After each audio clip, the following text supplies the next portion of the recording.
माहूर तालुक्यात रेती माफियाच्या रात्रीचा खेळ, लांजी सायफळ घाटांवर अवैध उत्खनन, हाणामारी आणि अधिकाऱ्यांची संगनमतं. नमस्कार, मी मनस्वी आणि आपण पाहत आहात GR महाराष्ट्र. माहूर तालुक्यातील पैनगंगा नदीपात्रात रेती माफियांचा रात्रीचा खेळ सुरू आहे. दिवसरात्र टिप्पर, JCB, ट्रेझर बोटांचा धुमाकूळ, शेतकरी, लोकप्रतिनिधी, पत्रकारांवर हल्ले, गोळीबार आणि पर्यावरणाचा मोठा धोका. तरीही महसूल, खनिकर्म आणि पोलीस विभाग जाणीवपूर्वक डोळे मिटून बसले आहेत.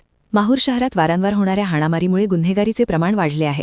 यामुळे भविष्यात कोणतीही जीवितहानी टाळण्यासाठी लांजी हितीघाट पूर्णपणे बंद करण्याची मागणी निर्भय व युवा ग्रामीण पत्रकार संघाचे तालुका उपाध्यक्ष आणि GR महाराष्ट्र लाईव्ह न्यूजचे मराठवाडा प्रमुख समाधान कांबळे यांनी महसूल प्रशासनाकडे निवेदन दिले आहे.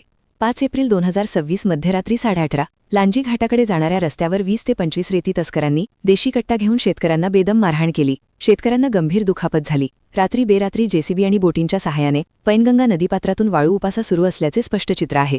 मागील वर्षी विदर्भातील साकूर रेती घाटावर 2 गटात हाणामारी आणि गोळीबार झाला होता. काही दिवसांपूर्वी एका पत्रकाराच्या अंगावर टिप्पर घालण्याचा प्रयत्न झाला. एका लोकप्रतिनिधींच्या गाडीला टिप्परने उडवण्याचा प्रकार घडला. महसूल आणि पोलीस अधिकारी कर्मचाऱ्यांवरही रेती तस्करांनी हल्ले केले आहेत. आता नवीन धक्कादायक माहिती. सायफळ रेती घाटाचा लिलाव यंदा झाला. कंत्राटदारांनी लाखो रुपयांची बोली लावून कंत्राट घेतले. पण लिलावानंतर काय चाललंय? खनिकर्म विभागाचे नियम पायदळी तुडवत ट्रेझर बोट, पोकलेन आणि JCB मशीन वापरून सीमांकन क्षेत्राहून खोलवर वाळू उपासा सुरू आहे. दिवसाढवळ्या टिप्परची वाहतूक तर रात्री JCB बोटींचा पूर्ण सपाटा. पैनगंगा नदीपात्राला आगामी पावसाळ्यात मोठा धोका, पर्यावरणीय नुकसान. महसूल विभाग, खनिकर्म विभाग आणि पोलीस विभाग मात्र या सर्व प्रकाराकडे जाणीवपूर्वक दुर्लक्ष करत आहेत. नागरिकांचा स्पष्ट आरोप, अधिकाऱ्यांची संगनमत असल्याशिवाय हे सरासर अवैध उत्खनन चालू शकत नाही.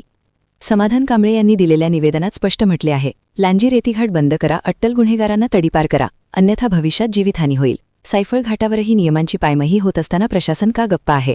रात्रीचा हा खेळ कधी थांबणार? GR महाराष्ट्र न्यूज प्रशासनाला विचारते, लांजी आणि सायफळ घाटांवर रात्री चालणारे अवैध उत्खनन आणि वाहतूक का थांबवली जात नाही? ट्रेझर बोट, JCB, पोकलेनचा अवैध वापर कोणाच्या संरक्षणात चालतोय? शेतकरी, पत्रकार आणि लोकप्रतिनिधींवर होणारे हल्ले कधी थांबणार?